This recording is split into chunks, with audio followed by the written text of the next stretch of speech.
বন্ধুরা, কম্পাস ধারাবাহিকের এক টানটান উত্তেজনাপূর্ণ পর্ব আসতে চলেছে। আমরা যা সন্দেহ করেছিলাম ঠিক তাই হলো।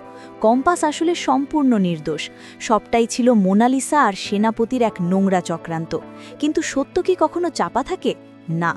আর এবার সেই সত্যই নিজের কানে শুনে ফেলল বিহান। চলুন জেনে নিই ঠিক কী ঘটতে চলেছে আজকের পর্বে।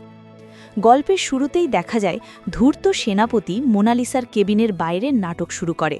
সে বিহানের কাছে গিয়ে খুব ভালো সাজার ভান করে বলতে থাকে, বিহানদা, আমারই ভুল হয়েছে এই কম্পাসকে কিছু বলা। আমি ভাবতেই পারিনি কম্পাস ইচ্ছে করে মোনালিসা ম্যামের এত বড় ক্ষতি করে দেবে।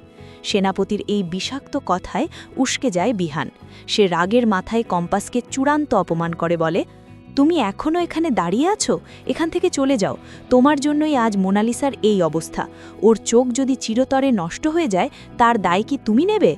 বিহানের এই রূঢ় আচরণে কম্পাস একদম ভেঙে পড়ে। সে চোখের জল ফেলতে ফেলতে ওখান থেকে দৌড়ে চলে যায়। ঠিক তখনই সেখানে আসে রশ্মিকা। রশ্মিকাকে জড়িয়ে ধরে হাউ হাউ করে কাঁদতে থাকে কম্পাস আর বলতে থাকে সে কিচ্ছু করেনি, সে নির্দোষ। অন্যদিকে ওটির বাইরে সবাই যখন টেনশনে ছটপট করছে তখন সেখানে উপস্থিত হন মোনালিসার দাদু অভিজ্ঞান দত্ত। তিনি চিৎকার করে নিজের নাতনির খবর জানতে চান। ডাক্তার এসে জানান অপারেশন সফল হলেও মোনালিসার রেটিনা ক্ষতিগ্রস্ত হয়েছে। সে আপাতত চোখে দেখতে পাবে না, তবে এটা পার্মানেন্ট কিনা তা সময় বলবে। এই খবর শুনে অভিজ্ঞানবাবু কম্পাসের ওপর ফেটে পড়েন। তিনি পুলিশ ডাকার হুমকি দিলে রুখে দাঁড়ায় ঋতুজা। ঋতুজা স্পষ্ট জানিয়ে দেয়, অভিজ্ঞানবাবু, কম্পাস কোনো দোষ করেনি। এই পুরো গেমটা অর্গানাইজ করেছিল ওই অসভ্য সেনাপতি। কম্পাস তো জিনিসের কাছেই ছিল না। কিন্তু সেনাপতির মা মুক্তি দেবী তেড়ে আসেন ঋতুজার দিকে। নিজের ছেলেকে বাঁচাতে তিনি উল্টো কম্পাসকেই দোষারোপ করতে থাকেন। হাসপাতালের কেবিনে শুরু হয় মোনালিসার আরেক নাটক।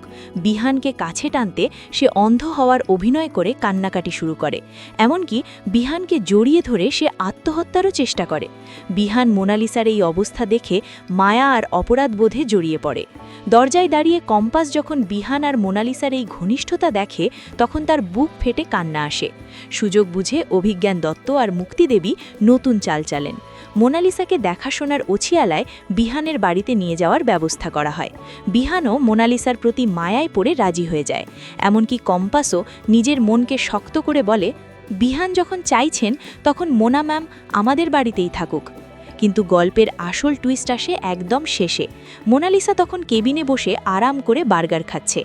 ঠিক তখনই সেখানে ঢোকে সেনাপতি। সেনাপতি মোনালিসার প্রশংসা করে বলে, সাব্বাস মোনালিসা, তুমি তো হেব্বি নাটক করেছ। আমাদের প্ল্যান কেউ বুঝতে পারেনি।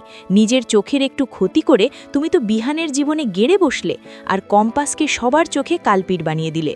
ঠিক সেই মুহূর্তেই কেবিনের দরজায় এসে দাঁড়ায় বিহান। তাদের সব কথা নিজের কানে শুনে ফেলে সে। বিহান স্তম্ভিত হয়ে যায় এটা ভেবে যে সে যাকে এতক্ষণ ঘৃণা করছিল সেই কম্পাস আসলে নির্দোষ, আর যাকে সে সেবা করছে সেই মোনালিসা আসলে এক ভয়ঙ্কর চক্রান্তকারী। তো বন্ধুরা, এই ছিল আজকের পর্ব। ভালো লেগে থাকলে লাইক কমেন্ট করে জানাতে ভুলো না, আর চ্যানেলটি সাবস্ক্রাইব বা পেজটি ফলো করো নতুন আপডেট পেতে। আগামীকাল দেখা হবে। টাটা।